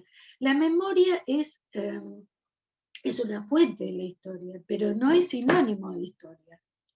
Manuel, creo, si no, con mucho gusto lo seguimos charlando, ¿no? Entonces me parece, por eso Hartog, digo que polémicamente termina el texto, un texto escrito en la revista Museum, fíjense qué interesante, en el número 227 de la revista Museum. Si quieren, al que quiere, me escribe y se lo mando, no hay ningún problema. Termina diciendo que hoy la memoria es más importante que la historia, que tenemos, mejor dicho, me rectifico, que tenemos mucha memoria y poca historia. El tema de las conmemoraciones, para juntar lo que preguntaba Ernesto, ¿no? El tema de las conmemoraciones, ¿no? Ejercicios de memoria. Ahora, historia nadie. Escúchame, lo vemos en la esfera pública, lo vemos en la radio, en la televisión, en la radio, en los bestsellers, mucha memoria y poca historia. Eso es lo que dice Hartog. ¿Tiene razón o no tiene razón? Para mí tiene razón, pero admito que ustedes con buenos argumentos opinen lo contrario. Opinen lo contrario, que hay más historia que memoria. Yo creo que no. Le doy la razón a Hartog en este sentido. Y no recuerdo quién preguntaba sobre los recuerdos, sobre los olvidos. Este es un texto, yo sugiero, si me recordás, sale quién preguntaba si... Sí, ya te digo, la pregunta es de Ignacio Miranda, ¿sí? Ignacio. Que es esta cuestión sobre los olvidos, sí, perfecto. Sí. Yo te recomiendo un libro muy viejo, pero es un libro seminal, a partir del cual se desgranó el tema, que es el libro de Yerulmi Sami, que se llama precisamente La memoria, los recuerdos y el olvido, ¿sí? Inclusive un texto de Riquet, ¿sí? Más recientemente, mucho más recientemente. Si querés, después te puedo enviar la cita específica.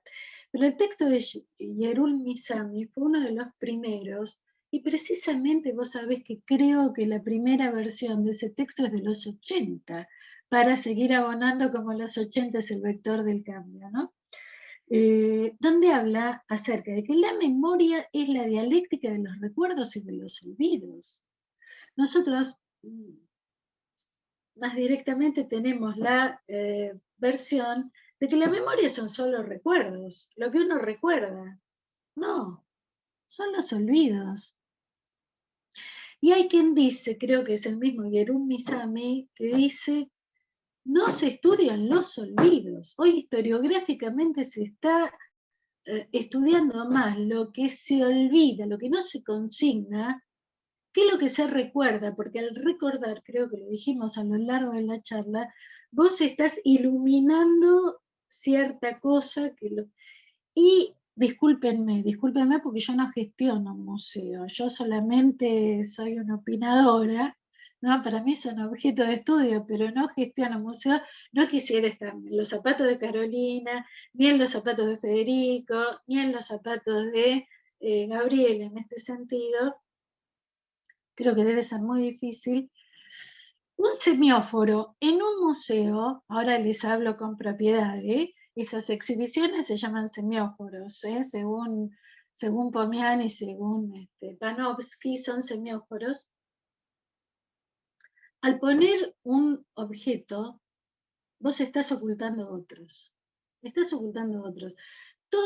Me parece que todos los que gestionan museos están contestes en que los depósitos de los museos hay muchísimo más, 10 veces más de lo que se expone. Esto sería lo interesante, ver qué hay en los depósitos, no lo que hay exhibido. Por eso hablamos de las políticas de la memoria, por eso hoy se habla de políticas de memoria.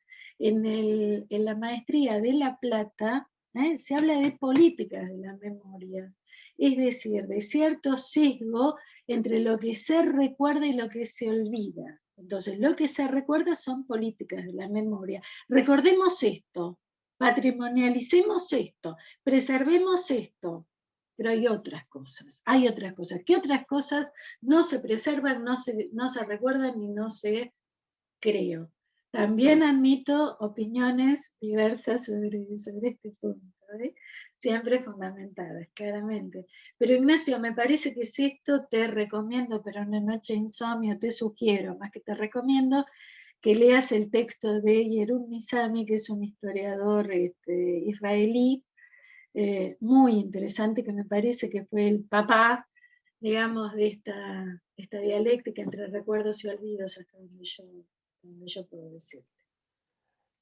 Bueno, Nora, te sigo pasando preguntas que ahora evidentemente he roto el hielo y avanzando empezaron a aparecer unas cuantas.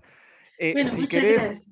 Si querés, me parece que porque van en distintas líneas y para no preguntarte tantas al mismo tiempo, te voy preguntando por persona que fue preguntando, que me parece que va a ser más ordenada la respuesta si no tenés que estar tampoco acordándote tanto de Dale. cuántas No, si no, preguntas no y quién importa, preguntó. Alejandro. Entonces, estas son dos intervenciones con pregunta incluida, que viene de YouTube, ¿sí? De Mirta Kaminsky, que te pregunta cómo imagina que será recordada esta etapa de la pandemia con sus consecuencias sociales y si los museos históricos deberían focalizarse en lo local y recoger los intereses de la comunidad más directa, ¿sí? Y otro tema es el tema de la destrucción de los monumentos localizados en el espacio público como lucha también de las interpretaciones e intereses del presente. Eso me parece que es lo último, menos una pregunta que algo como un tema para que desarrolles, diría.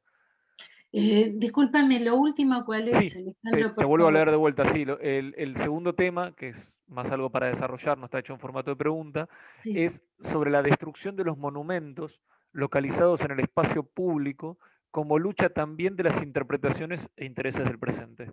sí. Después, cuando termines con esto, yo te paso ya otras más que han ido llegando. Sí, lo de la pandemia, contesto lo mismo, Mirta, o no recuerdo cómo se llamaba la persona que preguntó, lo de la pandemia lo mismo, me parece que hace falta, digo, un actor no puede trazar una perspectiva, no puede objetivar el tema, el tema lo padece, lo vive, no puede dar cuenta más que momentáneamente, ¿no? De cómo lo vive, cómo lo padece, cómo lo transita. a mí me parece que el espesor temporal es el que nos podría permitir un poco pensar la pandemia, cómo ha afectado estas instituciones de las cuales estamos hablando, ¿no? Sin duda, en términos generales, para no eludir el tema, es negativo, en cualquier aspecto es negativo, en todos los aspectos es negativo, desde lo más elemental a lo más sofisticado. Pero bueno, yo creo que se puede ponderar los efectos de la pandemia precisamente cuando podamos salir de ella y objetivarlo directamente en qué puntos ha impactado, que para mí van a ser todos negativos, pero bueno, eso lo dirán los estudiosos. Respecto de los museos locales, por supuesto que son importantes, por supuesto que sí. Nosotros estamos muy acostumbrados a ver museos nacionales o provinciales, pero los museos locales son importantísimos, importantísimos. A mí me parece que yo insto a los responsables de los museos locales, digamos, a escribir su propia historia. Lo mismo pasa, digamos, en otro aspecto historiográfico, ¿no? Hace muchos años llamábamos historia nacional y la historia nacional era solamente la contada desde Buenos Aires. No disponíamos de historias provinciales ni de historias locales. Precisamente cuando se cambió la escala de observación, y ahí de nuevo vuelvo a los 70 y vuelvo a los 80 para que se den cuenta que soy reiterativa, cambiamos la escala, que es un fenómeno también de los 70 y de los 80, atente, el cambio de la escala de observación social y social y escala geográfica, donde apareció la historia regional y la historia local.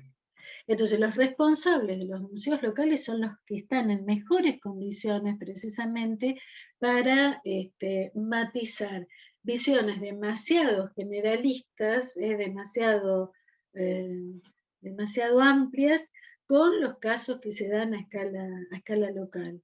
El museo local me parece muy importante a la hora de rescatar la historia o la memoria, no importa, acá lo voy a tomar como sinónimos, a pesar de que no creo que sean sinónimos, para rescatar las tradiciones, las identidades, bueno, todo lo que hemos dicho, las memorias, si quieren, local. Yo creo que es una de las pocas maneras, ¿no?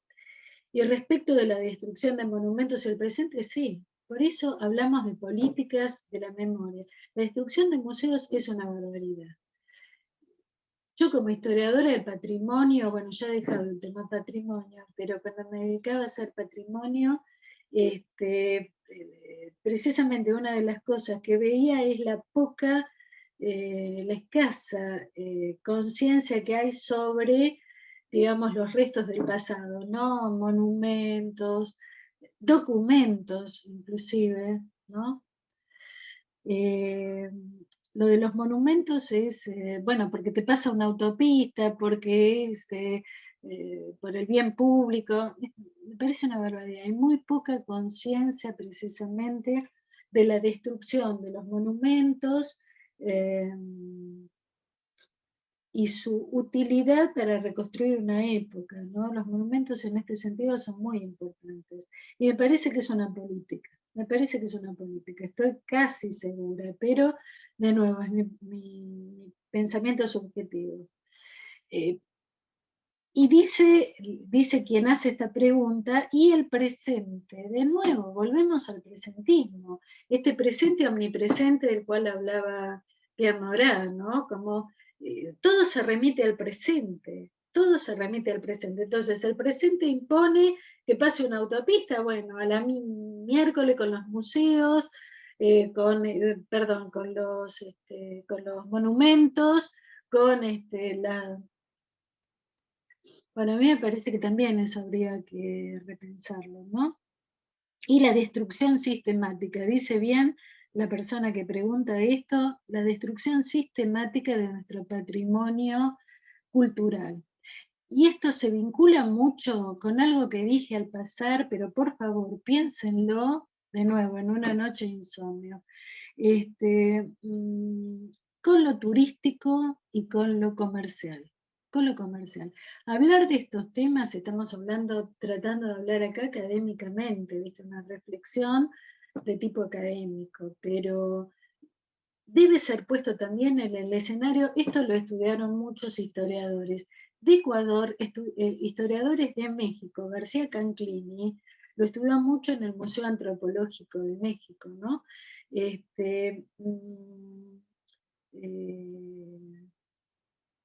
Como en este sentido el escenario comercial, hasta hace muy poco, yo lo hablé con Gabriel Di Meglio de esto, el Museo del Cabildo y la Revolución de Mayo, Museo Nacional, tenía un buffet adentro, y vos entrabas a la sala capitular o digamos, alguna instalación del Cabildo y sentías olor a hamburguesas, ¿no?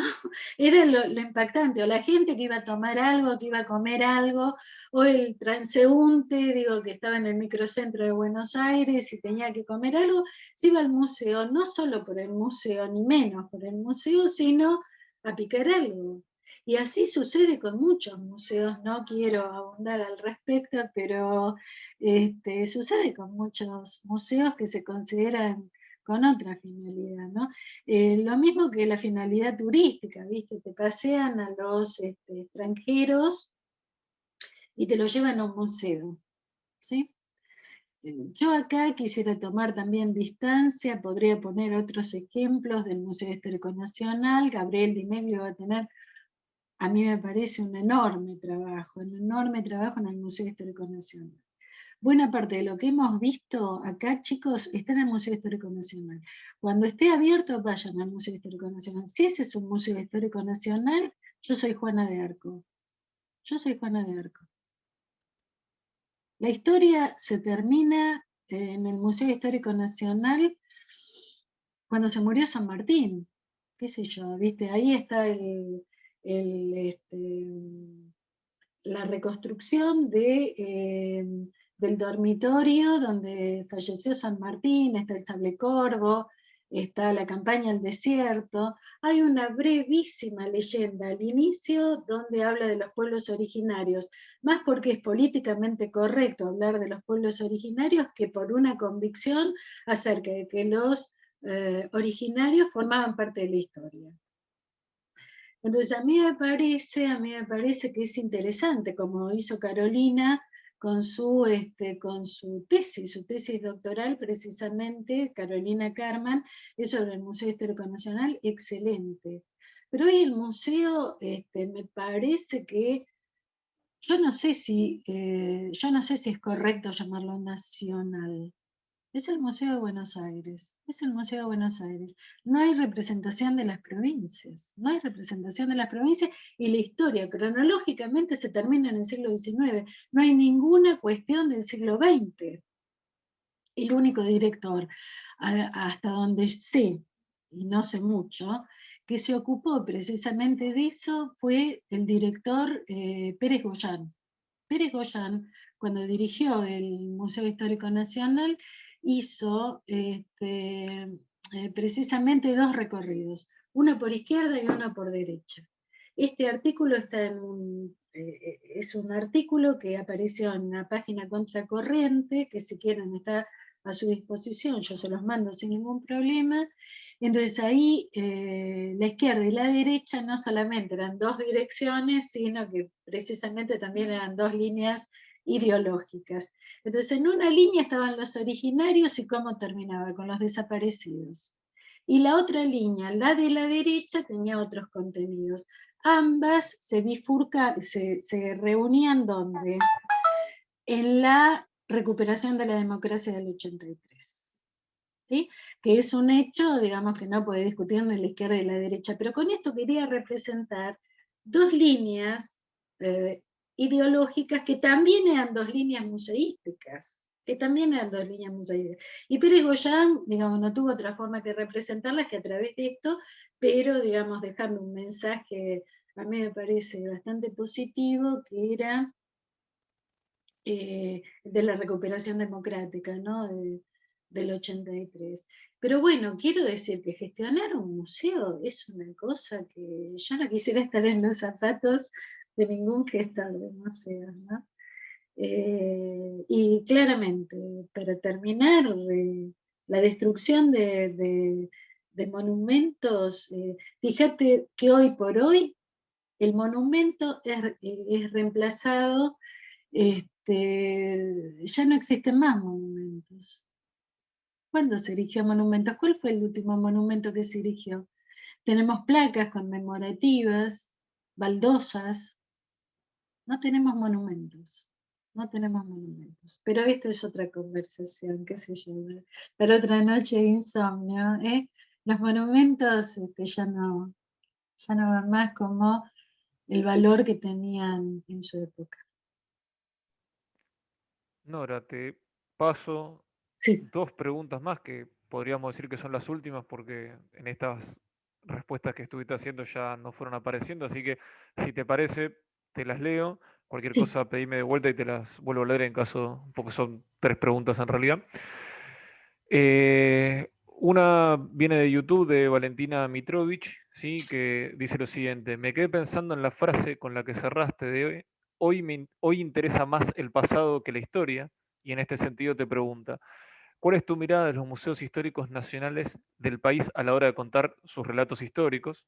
Que hasta cierto punto creo que ahora lo mencionaste. Y la segunda pregunta que te hace ella es, ¿tienden más a instalar una narrativa única vinculada a una memoria hegemónico estatal o a reflexionar sobre el pasado? Esas serían las 2 preguntas de Valentina. Y hay una que escribió acá a través de Zoom Eli Blasco, que te dice, gracias Nora por la exposición. Y la pregunta es la siguiente, dice, ¿pensás que Levene cambió en algo su concepción historiográfica y sus prácticas en la profesión a partir de su incorporación como presidente de la Comisión de Museos en los 40? Me refiero a las técnicas museográficas relacionadas con las construcciones de memoria. Esas serían las 2 grandes preguntas. Yo te lo digo como cierre ya porque me parece que ya hubo bastante tiempo y no fueron apareciendo, así que con esto podríamos ir Bárbaro, cerrando la tanda de bárbaro, preguntas. perfecto. Lo que preguntaba Valentina, sí, es una... no me pertenece a mí la frase que hoy por hoy predomina el pasado más que la historia, o en rigor lo que dice Hartog es la memoria más que la historia, ¿no? Yo pienso que hay relaciones entre las dos. Yo pienso que hay relaciones entre las dos, pero creo con Hartog que la memoria va ganando terreno a la historia, claramente, claramente. Por muchas razones que sería largo explicitar. No tengo ningún problema, a través del instituto se puede canalizar toda inquietud, no sé si la directora Noemí Goldman está de acuerdo, pero toda duda la canalizan a través del instituto, que les puede dar mi mail, sea para sugerir algunos textos y para ahondar en estas preguntas, ¿no? No quiero abusar del tiempo. Pero a mí me parece que a Hartog no le falta razón con esto de que la memoria ha ganado terreno en la historia y que hoy en la esfera pública, ojo, en la esfera pública, no digo en la profesión, digo en la esfera pública, ¿no? En la ciudadanía, en la población, en la sociedad, como le quieran poner, funciona más la memoria que la historia. Por eso hablamos del ascenso del actor, por eso hablamos del ascenso del testimonio. Es la era del testimonio, chicos. Y lo segundo que preguntaba Valentina es narrativa única o reflexión. Yo creo que no se puede generalizar. Vos sabés que cada vez me convenzo más, inclusive con lo que se preguntó antes, con los museos locales, con los museos nacionales, con los museos provinciales. Yo creo que hay en todo. Algunos muy antiguos, yo no quiero dar ejemplos, me resisto a dar ejemplos, pero ustedes lo comprenderán. No voy a poner ejemplos puntuales, pero hay una narrativa única. Hay una narrativa única. Ejemplos de museos, acaso encapsulados en una concepción muy tradicional de la institución museística. Yo he visitado algunos museos donde estaban separadas la parte de los pueblos originarios, no llamados pueblos originarios, sino llamados indígenas, separado de lo que es considerado la era del progreso. Había un arado, vos entrabas a esa parte del museo con un arado, como símbolo del progreso, ¿sí? Entonces, como diciendo, de un lado están los ágrafos, de un lado está el no progreso, de un lado está la negación de la civilización y del otro lado está la civilización al progreso. No sé si ese museo se habrá modificado, creo que no, creo que no. O hay algunos otros museos donde rige, digamos, una concepción muy evolutiva.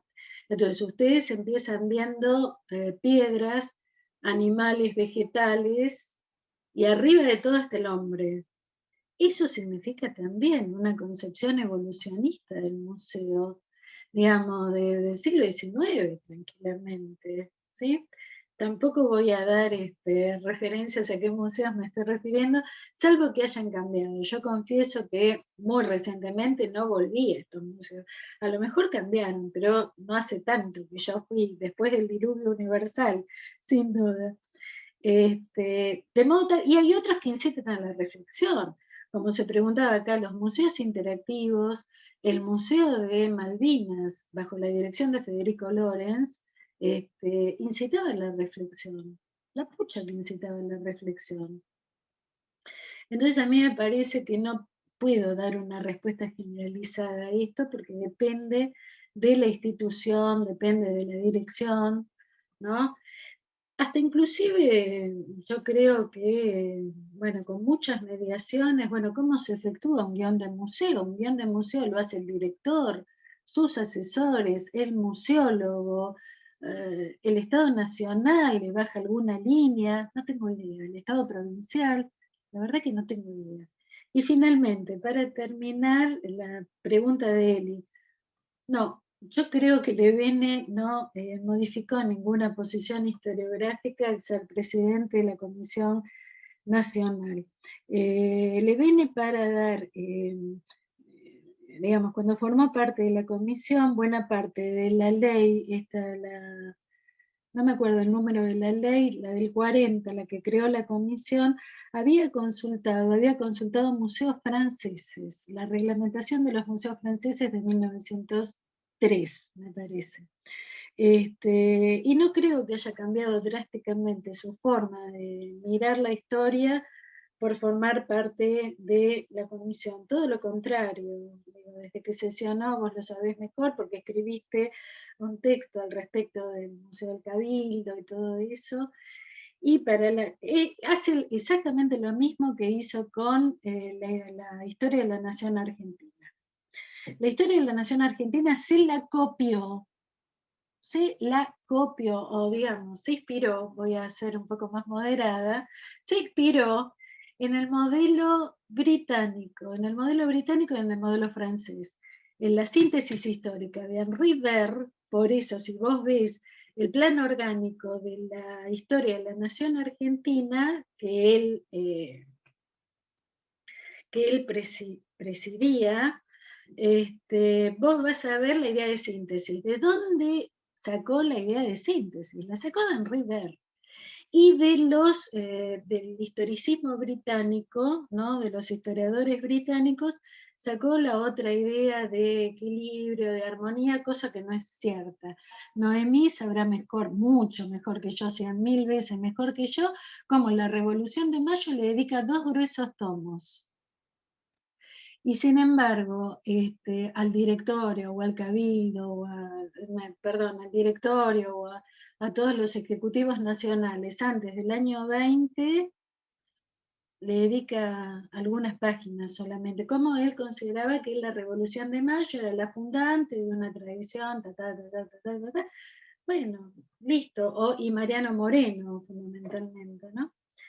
De modo tal que él se inspiró, él no inventó nada historiográficamente, y tampoco en este caso, porque a mí me parece que la inspiración de Levene en la Comisión Nacional tuvo que ver mucho con, él vio el caso francés de los museos en Francia y se inspiró entonces en ese caso para hacerlo, pero de ninguna manera pienso que haya cambiado su punto de vista historiográfico por pertenecer a la comisión. Al contrario, creo que lo consolidó, que yo tenía razón.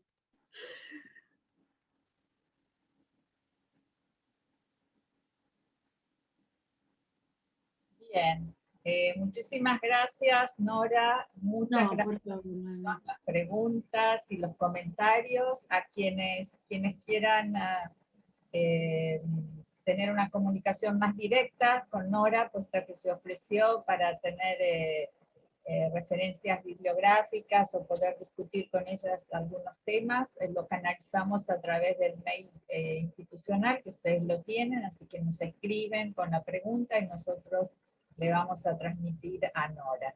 Y los esperamos la semana que viene para continuar con este ciclo y poder dentro de una semana escuchar la exposición de Gabriel Di Medio y su equipo. Y allí entraremos de lleno con la gestión de la cual se habló tanto durante esta conferencia. Así que muchas gracias y hasta el próximo martes.